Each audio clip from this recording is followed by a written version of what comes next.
Hola, bienvenidos una vez más a mi canal de YouTube. Soy Dana Giselle Franco Rodríguez y el día de hoy estaremos hablando de una materia nueva que es auditoría para efectos fiscales. Espero lo disfruten. Bueno, en el video del día de hoy se hablará acerca del marco legal y algunas generalidades acerca de la materia de auditoría para efectos fiscales.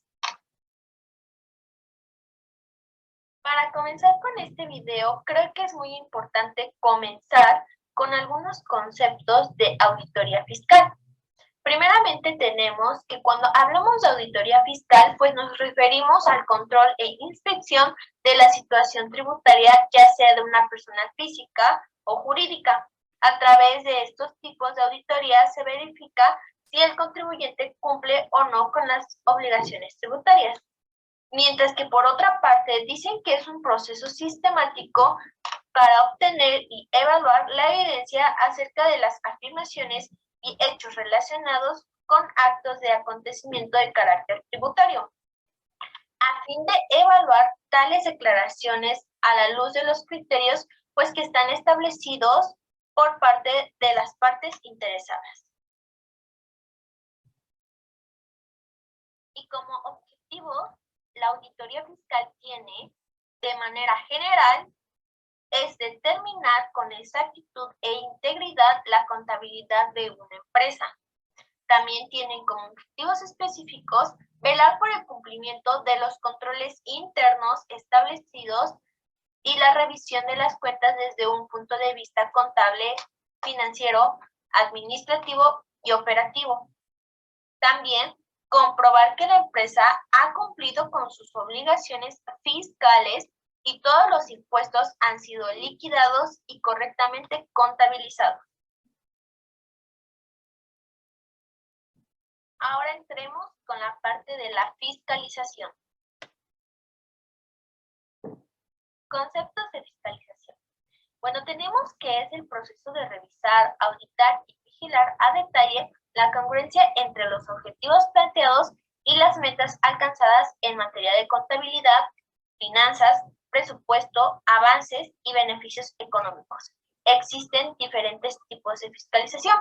Uno de ellos es la fiscalización directa, que es el conjunto de actos de autoridades hacendatarias competentes en los que existe relación interpersonal con los sujetos inspeccionados.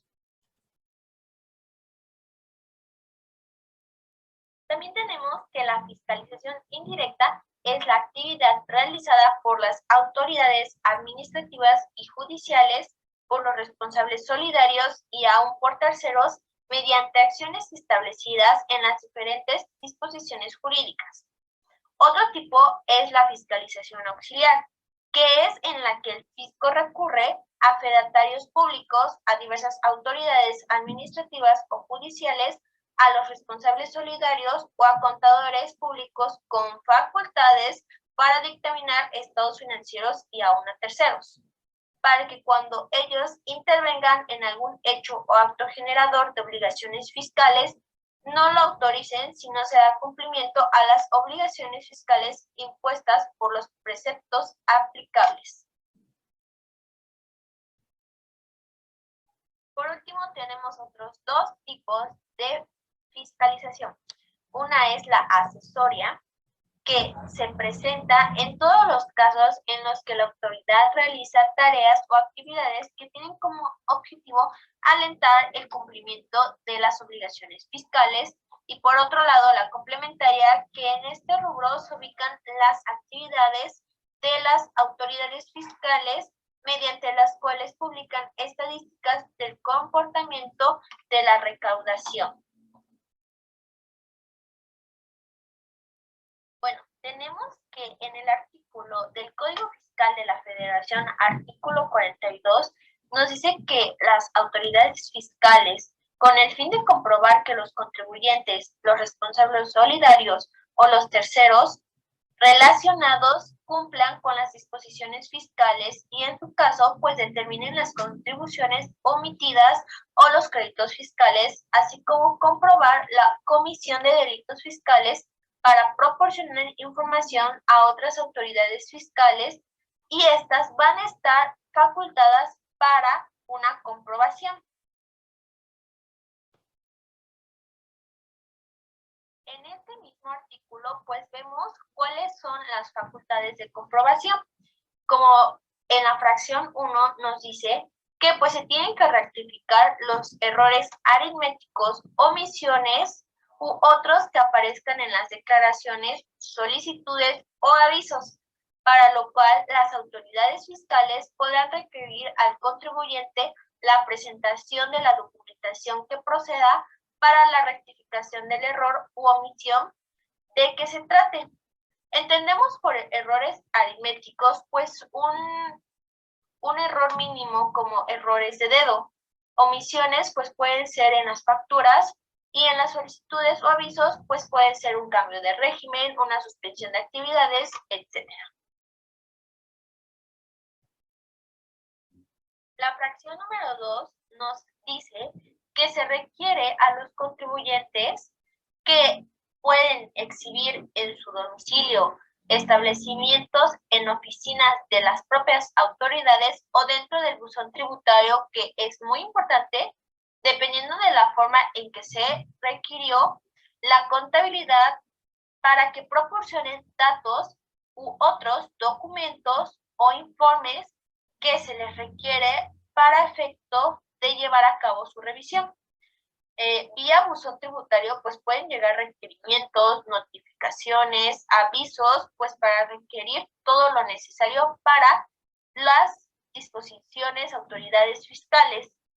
Recordemos que puede también llegar un crédito fiscal, que son multas o sanciones. También nos dicen que se pueden practicar visitas a los contribuyentes, responsables solidarios o terceros relacionados con ellos para revisar la contabilidad, bienes y mercancías. También en la fracción cuarta dice que revisar los dictámenes formulados por contadores públicos sobre los estados financieros de los contribuyentes y sobre las operaciones de enajenación de acciones que realicen.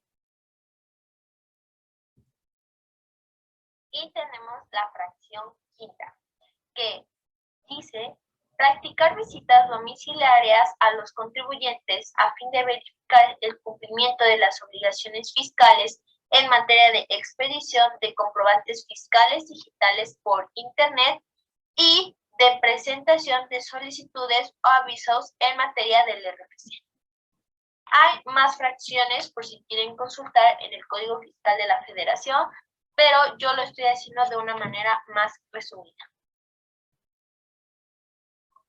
Hemos estado comentando que se le va a requerir la contabilidad al contribuyente, pero ¿qué necesariamente se integra en la contabilidad o a qué nos referimos con que van a entregar la contabilidad para que sea sujeta a revisión? Pues el Código Fiscal de la Federación, en su artículo 28, fracción 1, apartado A, nos dice que para efectos fiscales la contabilidad se integra por los libros, sea diario o mayor, sistemas y registros contables. Un ejemplo de este podría ser Aspercoy, papeles de trabajo, que son muy importantes ya que sirven como un auxiliar para nosotros, estados de cuenta, cuentas especiales, libros y registros sociales, control de inventarios, métodos de evaluación del control de inventarios. Uno de estos podrían ser las tarjetas de almacén, discos y cintas. Estos ya son un poco obsoletos, pero de igual manera son una fuente para revisión de efectos fiscales.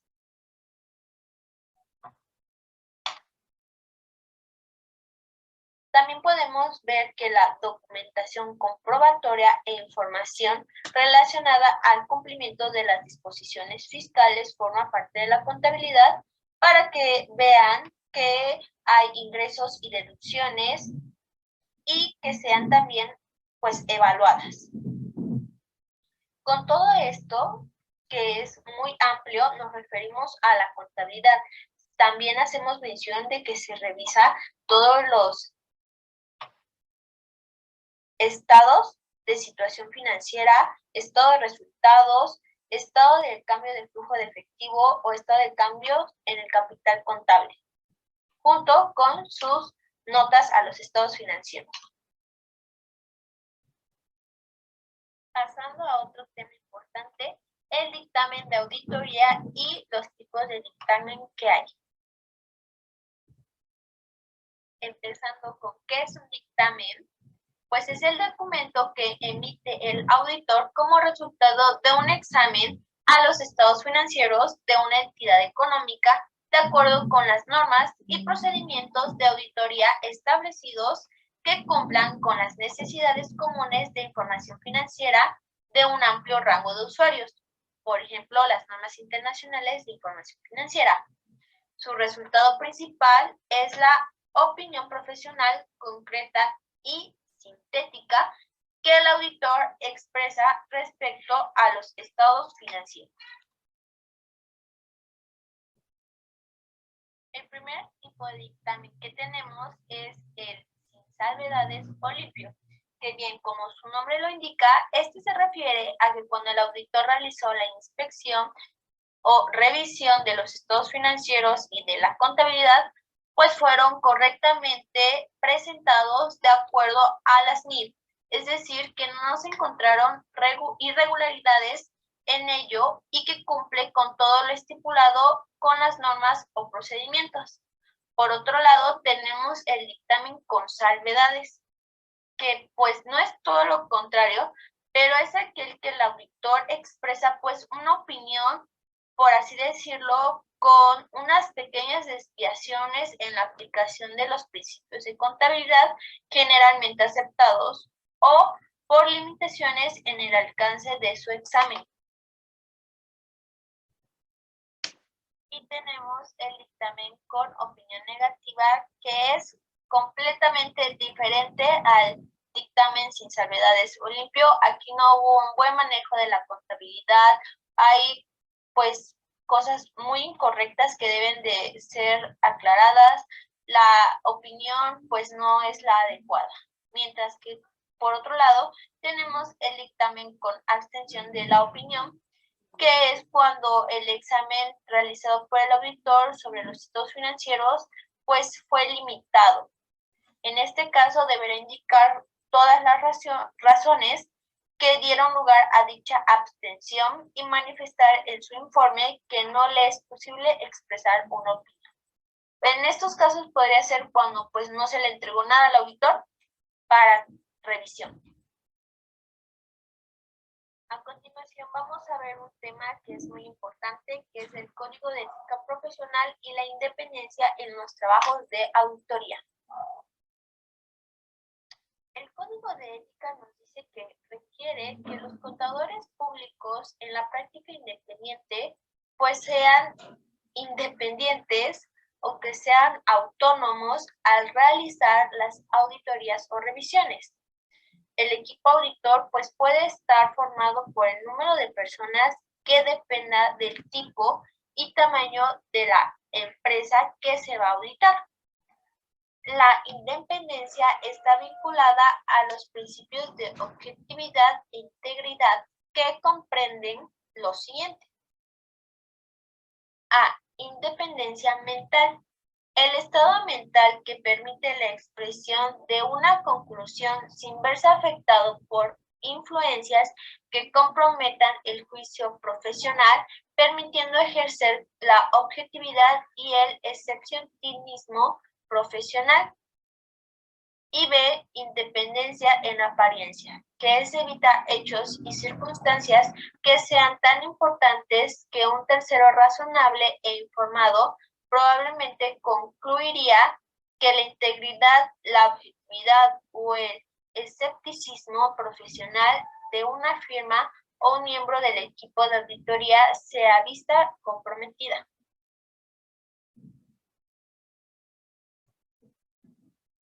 Otro tema que vamos a ver es el dictamen para efectos del Seguro Social, ya que recordemos que las contribuciones también son aportaciones al Seguro Social, no solamente los impuestos.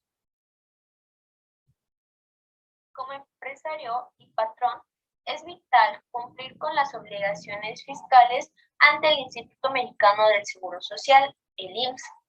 Tales incluyen la afiliación de trabajadores, la información de los movimientos de sueldos y salarios, que recordemos que hay sueldos, salarios mínimos, profesionales y general, así como el pago oportuno de las cuotas obrero-patronales, entre otras actividades relacionadas con la cobertura de tu planta laboral. Bueno, ¿quiénes optan por este dictamen? El artículo 16 de la Ley del Seguro Social nos dice que los patrones que de conformidad con el reglamento cuenten con un promedio anual de 300 o más trabajadores en el ejercicio fiscal inmediato anterior, están obligadas a dictaminar el cumplimiento de sus obligaciones ante el instituto por un contador público autorizado, en los términos que se señalan en el reglamento para efecto que emita el Ejecutivo Federal. Los patrones que no se encuentren en el supuesto párrafo anterior, pues pueden optar por dictaminar sus aportaciones en el futuro por un contador público autorizado en términos del reglamento señalado. Hemos estado mencionando los informes de auditoría y pues ahorita los veremos más específicamente la elaboración y su presentación.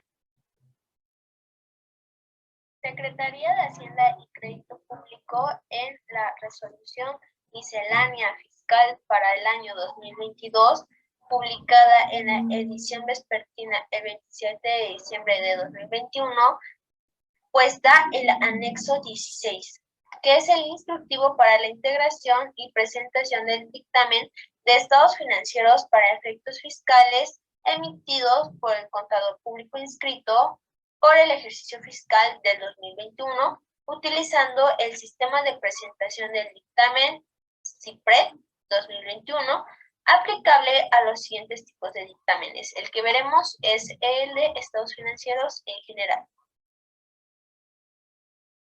Algunos datos que contiene este informe pues son los datos fijos, como datos de identificación del contribuyente, contador público y representante legal.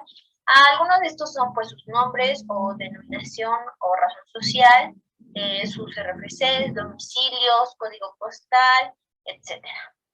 Si gustan verlo, el anexo 16 es muy amplio. Si gustan darle una leída, pues ahí viene detalladamente y específicamente todos los detalles acerca de esto.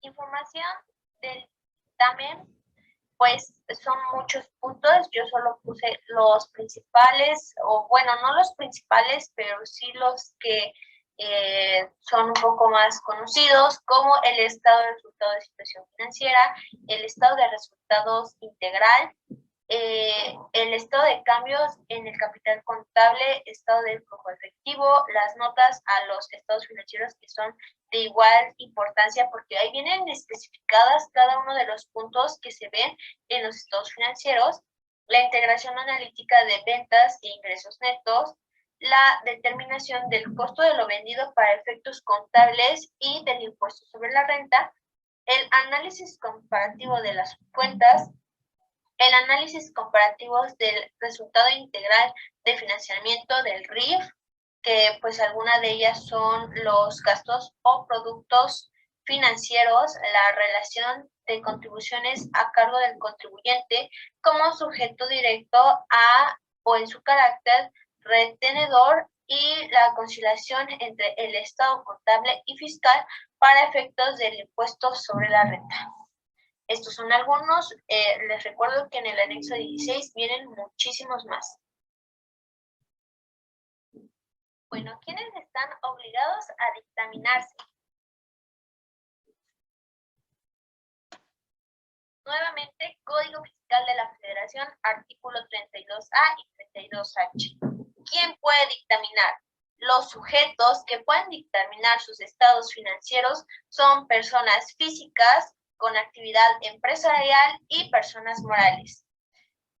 3 supuestos: que en el ejercicio inmediato anterior hayan obtenido ingresos acumulables superiores a 122.814.830, que el valor de su activo determinado en los términos de las reglas de carácter general que al efecto emita el Servicio de Administración Tributaria SAT sea superior a 97.023.720 o que por lo menos 300 de sus trabajadores les hayan prestado servicios en cada uno de los meses del ejercicio inmediato anterior, podrán optar por dictaminar. ¿Y quién está obligado a dictaminar? Los contribuyentes que a continuación se señalan deberán presentar ante las autoridades fiscales como parte de la declaración del ejercicio la información sobre su situación fiscal, utilizando los medios y formatos que mediante las reglas de carácter general establezca el Servicio de Administración Tributaria SAT. 3 supuestos.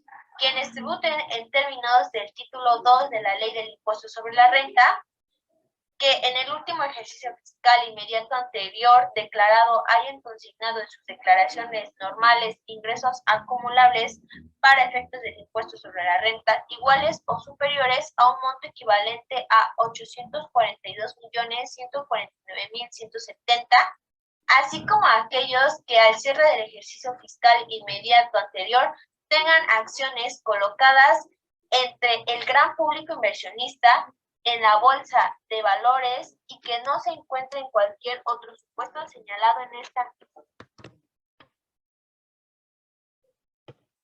¿Cuándo se presenta el dictamen fiscal? Los contribuyentes que estén obligados, así como los que hayan optado por presentar el dictamen de los estados financieros formulado por contador público inscrito, deberá presentarlo dentro de un plazo autorizado, incluyendo la información y documentación de acuerdo con lo dispuesto por el reglamento de este código y las reglas a carácter general que al efecto de que emita el SAT a más tardar el 15 de mayo del año inmediato posterior del ejercicio de que se trate. ¿Cuándo se pagan las diferencias determinadas en la auditoría? En el caso de que el dictamen se determinen diferencias de impuestos a pagar, estas deberán enterarse mediante la declaración complementaria en las oficinas autorizadas dentro de los 10 días posteriores a la presentación del dictamen. Y este es el último tema que veremos en este video, que son los requisitos del dictamen fiscal. Artículo 52 del Código Fiscal de la Federación. Fracciones dicen que el contador público que dictamine y obtenga suscripción ante las autoridades fiscales para efectos en los términos del reglamento del código podrán obtener las personas de nacionalidad mexicana que tengan el título de contador público registrado ante la Secretaría de Educación Pública y que sean miembros de un colegio profesional reconocido por la misma Secretaría, cuando menos en los 3 años previos a la presentación de la solicitud del registro correspondiente. B. Las personas extranjeras con derecho a dictaminar conforme a los tratados internacionales de que México sea parte. Y C. Las personas que estén al corriente en el cumplimiento de sus obligaciones fiscales en los términos del artículo 32D de este código, para lo cual deberá exhibir documento vigente expedido por el SAT que emita la obligación del cumplimiento de las obligaciones fiscales.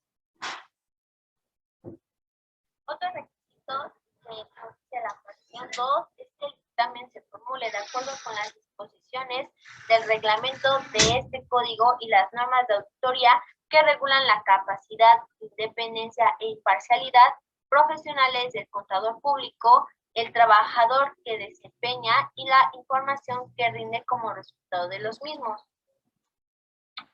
Y la fracción 3 nos dice que el contador público que emita conjuntamente con su dictamen un informe sobre la revisión de la situación fiscal del contribuyente en el que consigne bajo protesta de decir verdad los datos que señale el reglamento de este código.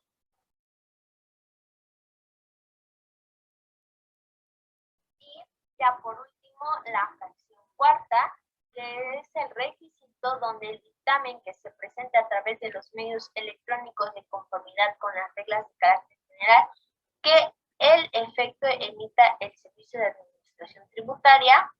Y por último, la fracción quinta, que el contador público esté en el mes de presentación del dictamen al corriente en el cumplimiento de sus obligaciones fiscales en los términos del artículo 32D de este código, para lo cual deberán exhibir a los particulares el documento vigente expedido por el Servicio de Administración Tributaria, el SAT, en el que se emita la opinión del cumplimiento de obligaciones fiscales.